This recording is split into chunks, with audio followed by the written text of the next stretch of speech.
Bismillahirrahmanirrahim. Assalamualaikum warahmatullahi wabarakatuh.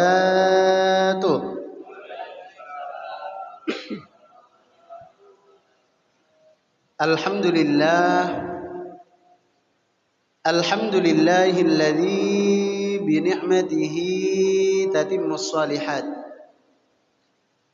Wassalatu wassalamu ala sayyidina Muhammad سيد السادات وعلى آله وأصحابه النجوم النيرات قالوا سبحانك لا علم لنا إلا ما علمتنا إنك أنت العليم الحكيم اللهم انفعنا بما علمتنا وعلمنا ما ينفعنا وزدنا علما نافعا وبعد. Yang kami hormati segenap pengurus Dewan Kemakmuran Masjid Baitus Salam, yang kami muliakan Bapak Imam Masjid Baitus Salam, para alim ulama, tokoh masyarakat serta seluruh jamaah, Bapak Ibu yang sudah hadir pada malam hari ini. Pertama sekali, mari kita bersyukur kepada Allah Subhanahu wa taala dengan sama-sama kita mengucapkan alhamdulillahi rabbil alamin atas segala nikmat yang telah Allah karuniakan kepada kita, dan bersalawat kepada Rasulullah dengan kita mengucapkan Allahumma salli ala Sayyidina Muhammad wa ala ali Sayyidina Muhammad. Jamaah sekalian yang dimuliakan oleh Allah, alhamdulillah pada malam hari ini kita bisa melanjutkan kembali kajian rutin kita sembari menunggu waktu salat Isya. Sebelumnya kami mohon maaf, Ahad yang lalu kami tidak datang karena sedari sore saya sudah info dengan Ustadz Saiful. Saya bilang ke beliau, kalau saya terkejar insya Allah saya datang, tapi kalau tak terkejar apa boleh buat. Dan ternyata jam 5.40 itu baru selesai kajian di Genta. Sementara kemarin itu pakai mobil. Dalam hati saya, ini gimana caranya bisa sampai di Harirain? Karena maghrib belum jam 6 udah adzan maghrib. Dalam hati saya, ini kalau saya ngebut nanti malah zalim kepada orang lain, belum tentu sampai. Maka saya bilang ke beliau, kayaknya nggak terkejar lah Ustaz, kecuali kita naik buruk gitu kan, nah barulah terkejar di Harira.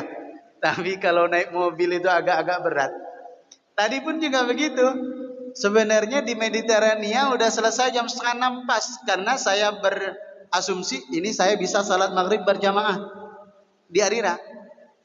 Tapi baru kita mau pulang, udah mau masuk mobil, jamaah ngekorin dari belakang, Ustaz saya boleh minta waktu sebentar. Tak mungkin kita bilang tidak boleh, pastilah kita bilang boleh.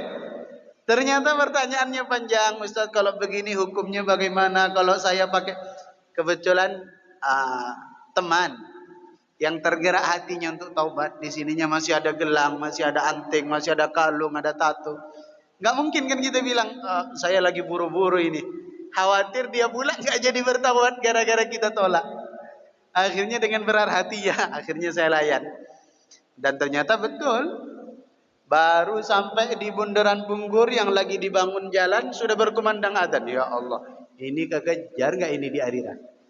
Akhirnya daripada sholat di Harira nggak kekejar, mampir dulu di Assalam, pom bensin. Buru-buru sholat maghrib, begitu assalamualaikum, assalamualaikum langsung lari masuk mobil. Ketika lewat gang di depan, jamaah udah pada pulang. Ya Allah, ada yang pulang, ada yang nyapa lagi, Ustaz. Waduh, ini kayaknya udah sepi nih di Baitus Salam. Dalam hati saya, kalau Masjid Baitus Salam sudah sepi, saya mau minta kopi aja lah sama pengurus masjid. Kita ngopi aja lah di teras masjid. Tapi alhamdulillah sampai ke sini masih banyak yang sholat sunnah, dan alhamdulillah istiqomah kita semuanya hadir. Mudah-mudahan majelis ini diberkahi oleh Allah Subhanahu wa taala. Amin. Baik jemaah sekalian, kita lanjut surah Al-Lail. Di mana pertemuan yang lalu, karena surah Al-Lail ini cukup panjang, ayat yang lalu membahas Allah menjelaskan kepada kita bahwa dari sekian banyak manusia, motif manusia dalam beramal itu bermacam-macam. Ada yang dia beramal untuk mengejar akhirat, meskipun sebenarnya dia hanya sedang mencari dunia, tapi motivasinya akhirat. Tapi ada juga orang yang terlihat mengejar akhirat, tapi sebenarnya yang dia tuju adalah dunia. Makanya ini yang saya selalu takutkan jamaah sekalian. Ada satu masjid, entah saya udah cerita atau belum, ada masjid di Piayu. Masuklah ke dalam, pokoknya serasa di kampung. Kalau saya khutbah Jumat di masjid itu, ingin rasanya naik mobil off-road gitu, atau pakai mobil trail gitu, karena saking susahnya medan. Ternyata sampai pengurus masjidnya itu ngomong ke saya, Ustadz, kalau nggak ada jadwal khutbah Jumat, konfirmasi ke kita, kapanpun Ustadz nggak ada jadwal, khutbahnya di sini aja. Kemudian kan saya bilang, loh Pak, kenapa nggak kontak Ustadz yang lain saja? Nanti di jadwal Jumat pertama saya misalnya, Jumat kedua Ustadz siapa, Jumat ketiga Ustadz siapa. Nah ternyata jamaah sekalian, ada Ustadz yang ketika diundang pertama kali dan diundang untuk kedua kali itu nggak datang lagi. Pertama mungkin karena medannya yang terjal. Yang kedua, karena salamannya nggak ada. Bukan salamannya nggak ada, tetap salaman sama jamaah. Tapi isi salamannya nggak ada. Akhirnya nggak datang. Akhirnya sekarang kalau saya nggak ada jadwal Jumat, saya selalu kontak ke beliau, gimana? Udah dapat Ustadz belum? Belum Ustadz. Saya selalu datang. Supaya mendidik hati saya ini, jangan sampai orang-orang menganggap saya secara pribadi, oh Ustadz ini sedang ceramah ngejar akhirat, sedang khutbah ngejar akhirat, sedang sholat ngejar akhirat, sedang jadi imam ngejar akhirat.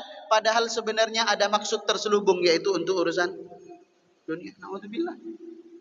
Karena motivasi orang antara perbuatan dan hatinya tidak ada yang tahu. Bapak ibu besok pagi berangkat kerja, tapi sejak panasin motor sudah niat di dalam hati, ya Allah, mudah-mudahan dengan rezeki yang cukup bisa saya bayar zakat. Dengan rezeki yang cukup bisa saya menafkahi istri, bisa masukkan anak ke pesantren. Maka meskipun fisik kita sedang mengejar dunia, tapi setiap langkahnya Allah nilai pahala akhirat. Kenapa? Niatnya untuk akhirat. Sekarang kita lanjut. Dalam lanjutan ayat berikutnya di dalam surah Al-Lail, Allah Subhanahu wa taala berfirman, Bismillahirrahmanirrahim. Wa ma yughni anhu maluhu idza taradda. Dan tidak berguna hartanya baginya, kata Allah. Jadi orang-orang yang terlalu berambisi dalam urusan dunia, harta yang dibawa itu, harta yang dikumpul, ditabung, diinvest itu tidak akan bermanfaat. Kapan tidak akan bermanfaat? Idza taradda, apabila dia telah kembali kepada Allah Subhanahu wa taala. Tapi pertanyaannya, kalau kita hari ini berikhtiar mencari nafkah, sebenarnya uang yang kita kumpulkan di dunia ini, jamaah,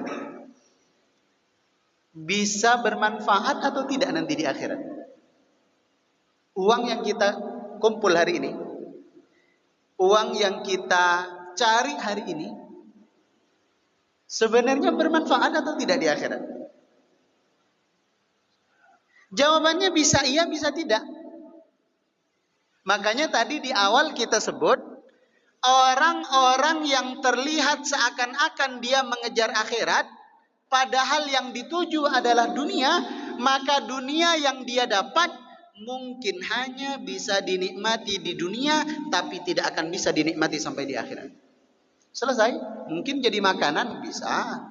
Jadi minuman bisa, jadi rumah bisa, jadi kendaraan bisa, tapi tidak akan sampai di akhirat. Kenapa? Niatnya bukan karena Allah. Tapi ada orang yang hari ini bersusah payah mengejar dunia, tapi dunia itu bukan hanya dia rasakan di dunia, tapi dunia yang dia kumpulkan bahkan bisa dia rasakan sampai nanti di akhirat. Kapan itu? Ketika infakkan itu, nafkahkan itu, sumbangkan itu di jalan Allah Subhanahu wa taala. Maka yang dimaksud dalam ayat ini, harta itu tidak akan bermanfaat ketika kita kembali kepada Allah. Yang dimaksud adalah harta yang kita cari bukan karena Allah dan tidak pernah dikeluarkan di jalan Allah. Tapi kalau mencarinya karena Allah dan dikeluarkan di jalan Allah, waduh, itu justru pahalanya luar biasa. Saya setiap kali, saya tadi cerita sama Pak Imam, setiap kali saya mampir di Masjid As-Salam, Bapak Ibu pasti tahu ya, Masjid As-Salam, itu saya bukan hanya kagum terhadap arsitektur masjidnya yang meskipun nggak luas tapi nyaman, tapi saya membayangkan begini, ya Allah, betapa besarnya pahala orang yang ngebangun masjid ini. Kenapa? Karena begini, ada pahala yang akan kita dapat kalau kita mengerjakan satu ibadah. Tapi kalau ibadah itu nggak dikerjakan, pahalanya udah nggak dapat. Contoh, sekarang kan kita sholat, pahala sholat kan otomatis dapat. Suatu hari kita meninggal, kalau meninggal kan udah nggak sholat, dapat pahala sholat atau tidak? Tidak, karena sholatnya udah nggak dikerjakan lagi. Baca Quran misalnya, saat membaca satu huruf 10 kebaikan, wow, beribu-ribu kebaikan kita dapat. Saat baca, saat tidak membaca, pahalanya dapat atau tidak? Tidak.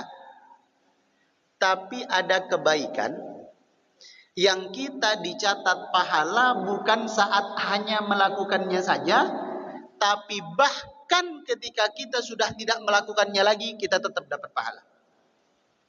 Salah satunya apa? Ya yang membangun masjid itu.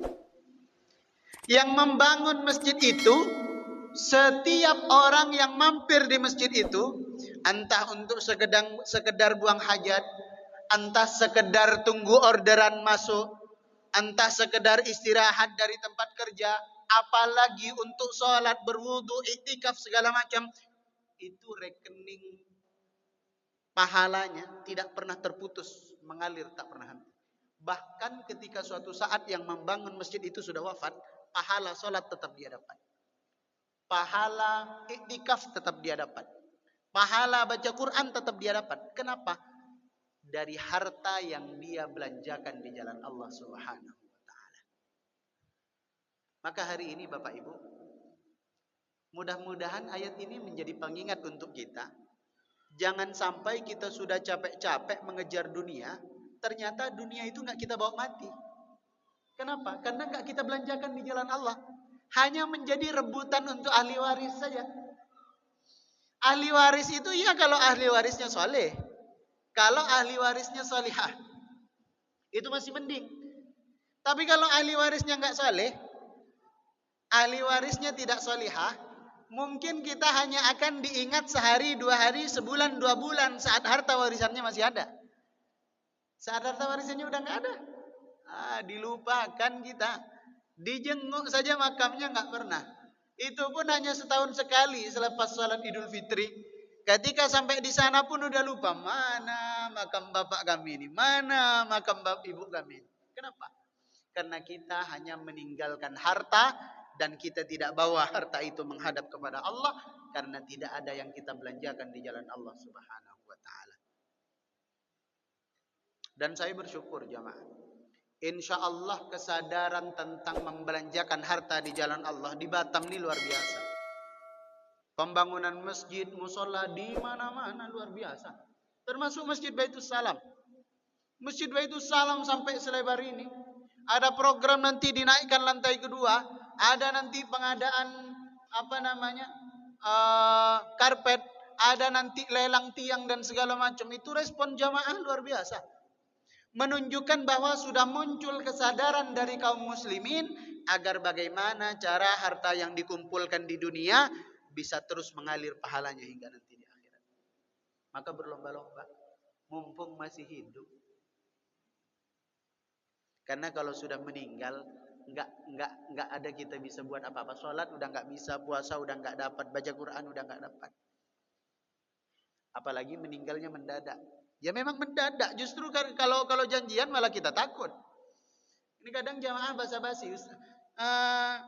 Kapan meninggalnya beliau? Kita diundang acara tahlilan kan. Terus kita tanya, kapan meninggalnya beliau, Bu? Tadi malam, Ustaz. Mendadak sekali meninggalnya. Memang mendadak.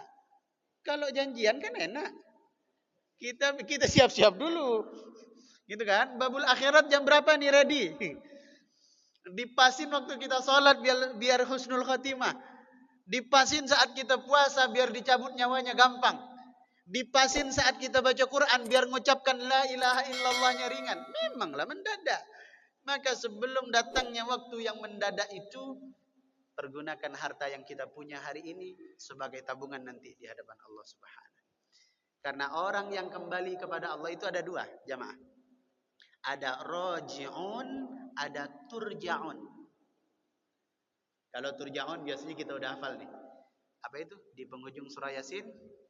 Malakutu kulli syai'in wa ilaihi turja'un.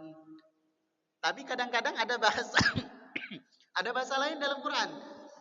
Alladzina idza asabathum musibatun qalu inna lillahi wa inna ilaihi raji'un.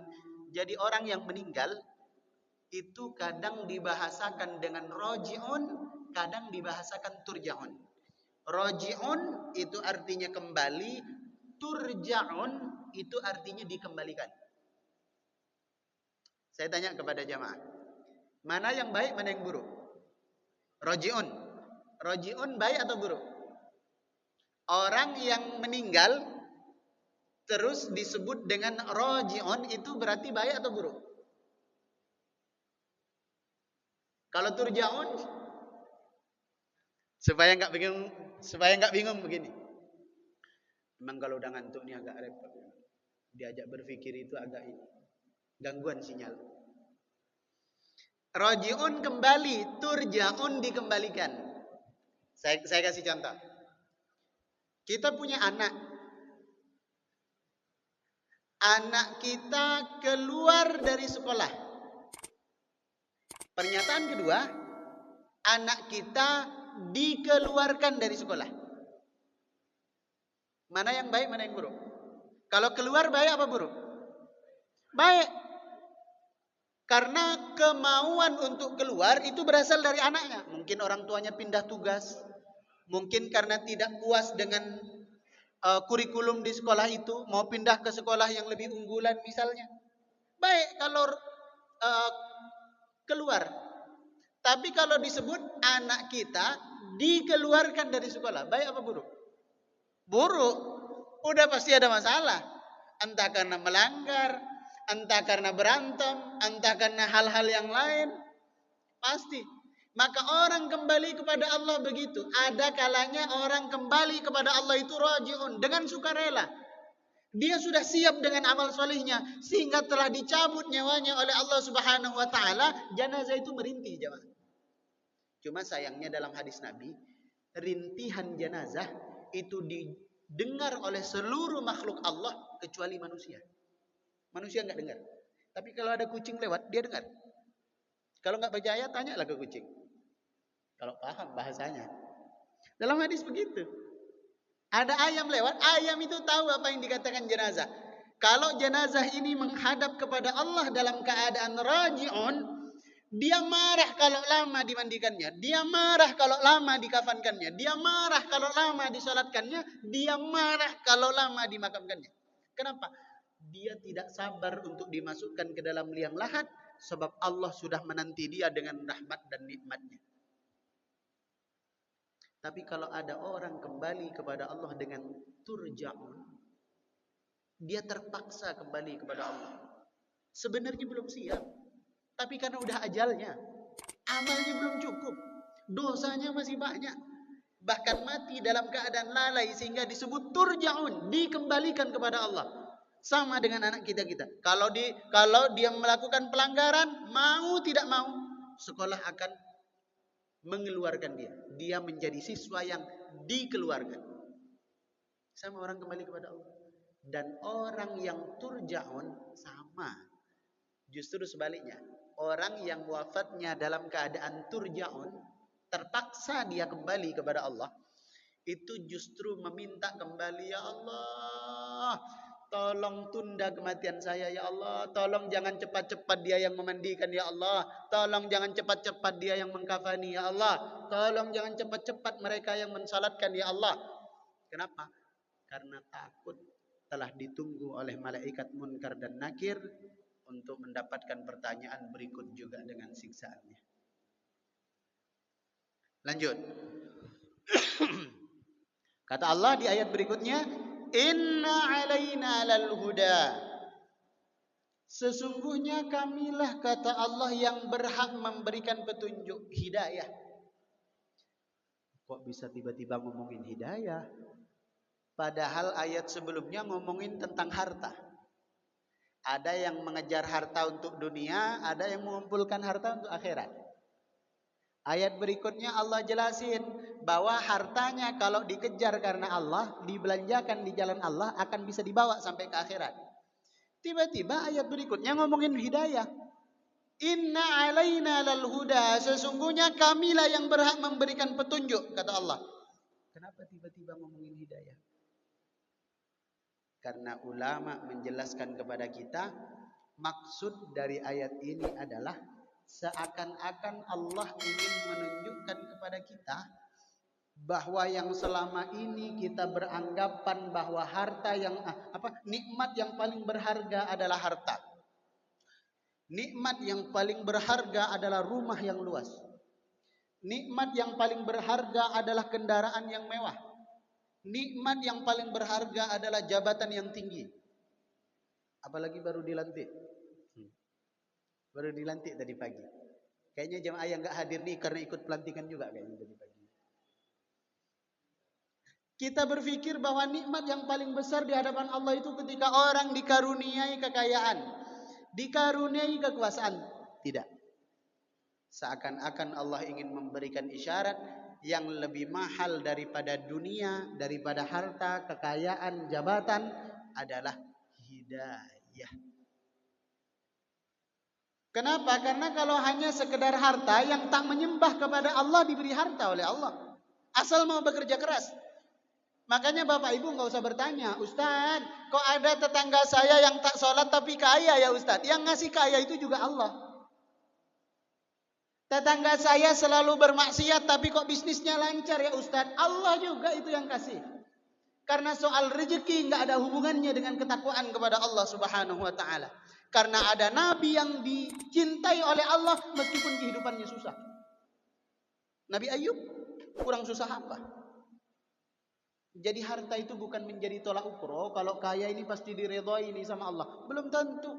Fir'aun menjadi orang yang paling kaya. Qarun menjadi orang yang paling kaya. Karena Fir'aun itu kan masa itu kan Fir'aun itu kepala negaranya. Qarun itu kepala BIN, Badan Intelijen Negara, yang diamanahkan oleh Fir'aun masuk ke rumah-rumah Bani Israel untuk menggali informasi. Cuma bedanya nggak bawa HT. Kalau sekarang kan bawa HT. Kijang bat. Oh, informasi A1 di komandan. Nah, dulu kerjaannya Qarun begitu. Makanya dibayar begitu mahal oleh Fir'aun sehingga dia menjadi orang terkaya kedua setelah Qarun, setelah Fir'aun. Karena dia menjadi badan intelijennya Fir'aun pada waktu itu. Enggak menyembah kepada Allah, bahkan mengaku dirinya sebagai Allah, sebagai Tuhan. Dikasih kaya sama Allah. Karena yang paling mahal menurut Allah bukan kekayaan. Yang paling mahal menurut Allah bukan pangkat jabatan. Yang paling mahal adalah hidayah. Maka ketika berbicara hidayah, beda di dalam Al-Quran saat Allah berbicara tentang rezeki. Rezeki semua makhluk dijamin. Jangankan manusia, hewan aja dijamin.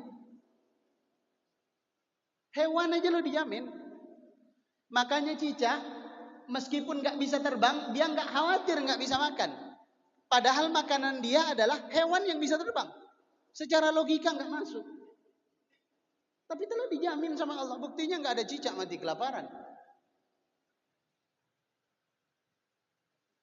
Bahkan ada lagu cicak-cicak di dinding itu mengajarkan akidah luar biasa. Nantilah di lain kesempatan. Nanti habis pula kita nyanyi cicak-cicak di dinding. Tapi itu mengajarkan akidah luar biasa. Cicak-cicak di dinding diam-diam merayap sampai selesai. Yang lebih mahal adalah hidayah. Karena kalau rizki semua makhluk dijamin sama Allah. Tapi kalau hidayah, Allah hanya memberi kepada siapapun yang Allah kehendaki. Makanya dahulu pernah kita sebut, sehebat-hebatnya Nabi Adam, sehebat-hebatnya Nabi Ibrahim dalam berdakwah, Allah tak berkehendak memberikan hidayah kepada ayah beliau. Sehebat-hebatnya Nabi Nuh dalam berdakwah, Allah tak memberikan hidayah kepada istri dan anak beliau. Bahkan sehebat-hebatnya Nabi Muhammad dalam berdakwah, Allah tak memberikan hidayah kepada paman beliau. Maka kita hari ini bersyukur. Kita bukan keluarga Nabi, kita bukan keluarga Rasul, tapi bersyukur kita lahir dari rahim seorang ibu yang menyembah kepada Allah, tumbuh kembang di tengah lingkungan yang menyembah kepada Allah. Bahkan hari ini kita bermasyarakat, bertetangga dengan orang yang taat kepada Allah. Itu satu nikmat yang luar biasa. Karena tidak semua Allah kasih nikmat tentang hidayah. Lanjut. Wa inna lana lal akhirata wal ula. Dan kata Allah, sesungguhnya milik kamilah. Apa yang menjadi milik kami kata Allah? Al akhirata, akhirat, wal ula, dan dunia. Nah, ini jamaah, sebenarnya prinsip dalam menjalani hidup itu ada pada ayat ini. Kalau kita betul-betul meyakini bahwa akhirat itu milik Allah, dunia itu milik Allah, nggak ada masalah hidup kita. Selama ini kan kita harus cari muka di depan atasan, karena kan kita berasumsi yang mengatur dunia kita adalah pekerjaan kita. Yang mengatur kita di tempat kerja, bos kita. Sehingga kita mati-matian ingin terlihat baik di hadapan bos. Kenapa? Kita menduga bahwa yang mengatur dunia kita ini, yang memiliki, mengontrol dunia kita ini adalah PT, perusahaan, atau apapun tempat kita mencari nafkah. Padahal kata Allah, bukan. Itu hanya perantara. Maka jangan kita sibukkan waktu, jangan kita habiskan masa hanya untuk terlihat baik di hadapan atasan, tapi kita lupa untuk menjadi baik di hadapan Allah Subhanahu wa taala. Banyak di antara kita yang mencari rizki, karena saking sibuknya mencari rizki sampai dia melupakan Allah yang maha memberikan rizki. Banyak.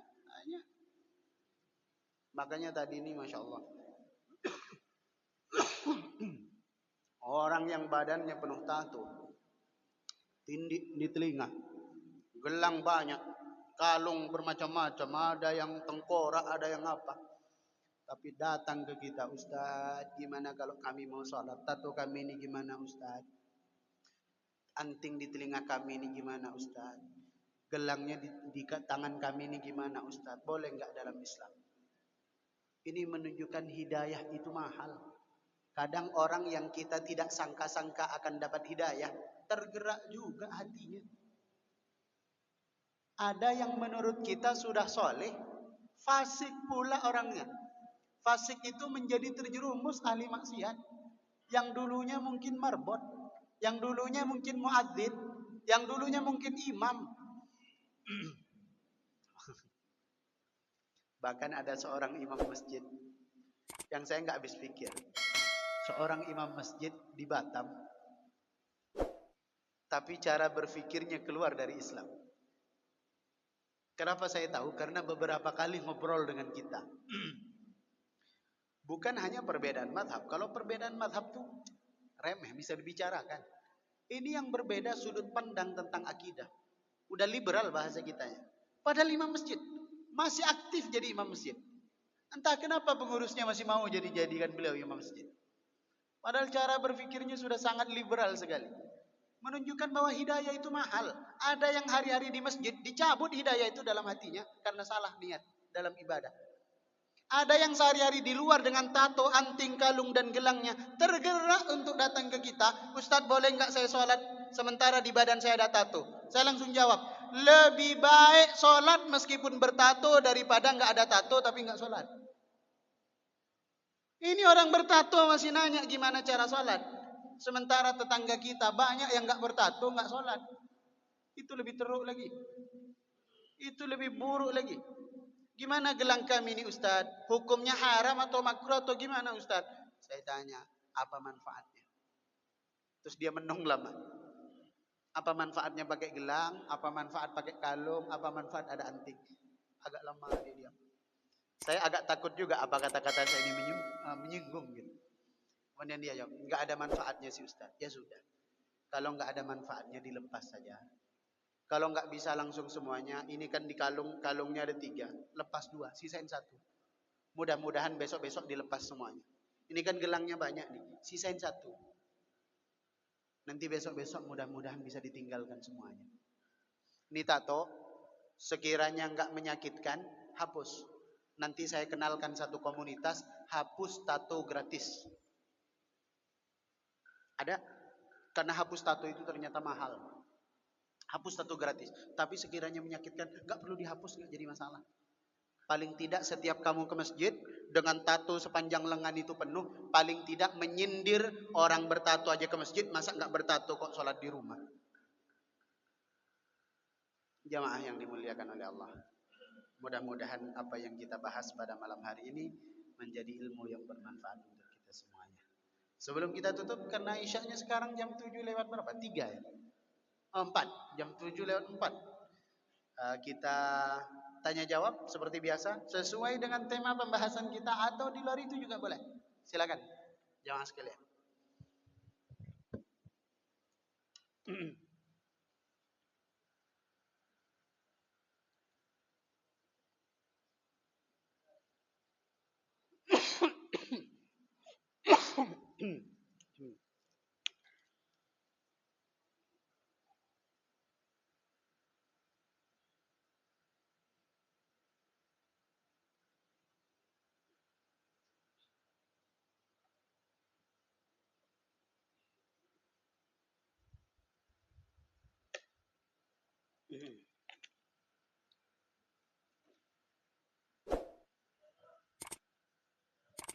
Ada Pak? Ada, silakan Pak. Silakan.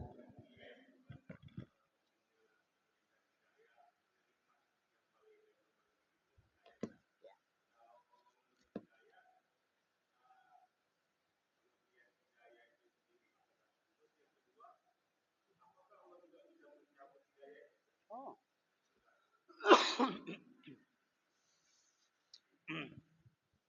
Wah, ini pertanyaan yang luar biasa. Pertama, apa itu pengertian hidayah? Hidayah itu setiap ulama memiliki definisinya masing-masing. Tapi saya bisa simpulkan, hidayah adalah pengetahuan yang Allah beri ke dalam hati kita. Sehingga kita bisa memandang yang salah menurut Allah, salah kita pandang. Yang benar menurut Allah, benar kita pandang. Maka sebaliknya, orang yang enggak dapat hidayah, yang salah menurut Allah, dia pandang baik. Yang baik menurut Allah, dia pandang salah. Maka hidayah itu adalah kemampuan hati ini memilih, menfilter. Mana yang baik, mana yang buruk. Mana yang halal, mana yang haram. Mana yang soleh, mana yang salah. Mana yang betul, mana yang batil. Itu hidayah. Dan diberikan kekuatan untuk mengamalkan apa yang sudah diketahuinya.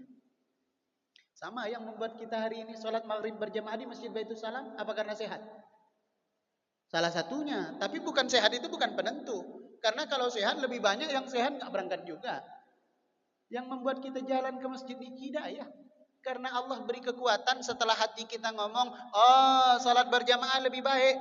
Kemudian Allah ringankan langkah kaki kita. Nah itu hidayah tuh. Yang membuat jamaah duduk malam hari ini juga hidayah. Kalau tanpa hidayah mending nonton TV di rumah. Paling tidak nonton tayangan ulang pelantikan. Pelantikan mulu yang disinggung. Itu hidayah. Nah, sekarang apakah mungkin hidayah itu dicabut dari seorang hamba? Mungkin. Mungkin. Dulu saya pernah cerita. Di Muka Kuning itu ada majelis taklim. Di salah satu PT besar. Yang dulu ada sekelompok orang membangun majelis taklim di PT itu untuk memperjuangkan agar karyawan yang muslimah bisa pakai jilbab. Yang muslim bisa diberi waktu luang yang cukup lama untuk sholat Jumat. Tahun 90-an sudah ada majelis taklim itu. Beberapa tahun silam salah satu pendiri majelis taklim itu murtad. Murtad, keluar dari Islam, pindah agama. Kenapa bisa terjadi? Karena hidayah itu pemberian dari Allah. Yang kalau tidak dijaga, tidak menutup kemungkinan akan menjadi bencana bagi kita. Ini pohon, ini pemberian dari Allah. Tapi kalau pohon ini nggak dijaga, asal tebang tanpa perhitungan, tanpa perancangan yang jelas ke depannya, apa yang terjadi? Hujan dikit banjir. Makanya saya senang kalau jalan itu dilebarin ke arah sini, kan dilebarin itu jalan. Tapi saya tidak senang kenapa mesti dipotong. Hutannya kenapa mesti dipotong? Karena masalah di kemudian hari akan terasa. Nanti hujan sebentar tenggelam. Itu masalahnya. Karena pemberian Allah yang tidak dijaga. Nah sama hidayah juga begitu. Hidayah itu pemberian. Tapi kalau nggak dijaga, tidak menutup kemungkinan Allah akan cabut. Maka banyak beberapa orang yang sebenarnya sudah muslim. Dari lahir udah Islam. Orang tuanya muslim. Lingkungannya Islam. Tapi tiba-tiba keluar dari Islam. Kenapa? Hidayah dalam hatinya tidak dijaga. Dijaga dengan dua. Pertama dengan konsistensi ketaatan kepada Allah. Yang kedua dengan kita duduk di majelis ilmu. Ini cara untuk menjaga hidayah yang ada dalam diri kita supaya tidak diambil oleh Allah Subhanahu wa taala. Begitu. Wallahu a'lam bishawab. Alhamdulillah. Ada lagi? Silakan, Pak. Ada? Iya, silakan. Waalaikumsalam warahmatullahi. Boleh, boleh.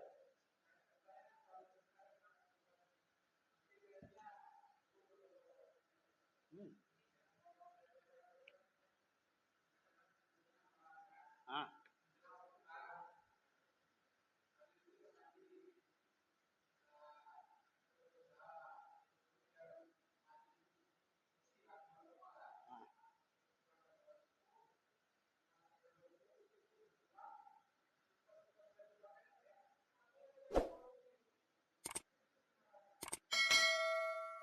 Ada yang keluar dikit.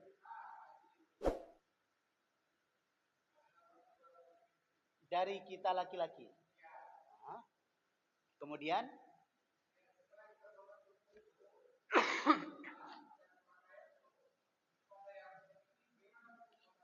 oh, hukum salatnya. Baik. Pertama, kemungkinan besar yang keluar itu bukan sperma. Karena sperma itu tidak keluar nyicil. Sperma itu keluar sekaligus. Jadi ketika sperma itu sudah sempurna keluar, berarti kan kita hadas besar. Ya toh?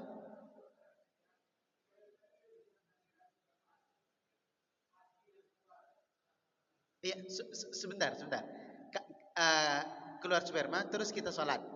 Udah mandi, terus kita sholat. Berarti kan kita udah bersih dari hadas besar. Terus pulang. Pas pulang kita tengok baru terasa keluar. Setelah pulang ya. Setelah pulang atau pas sholat?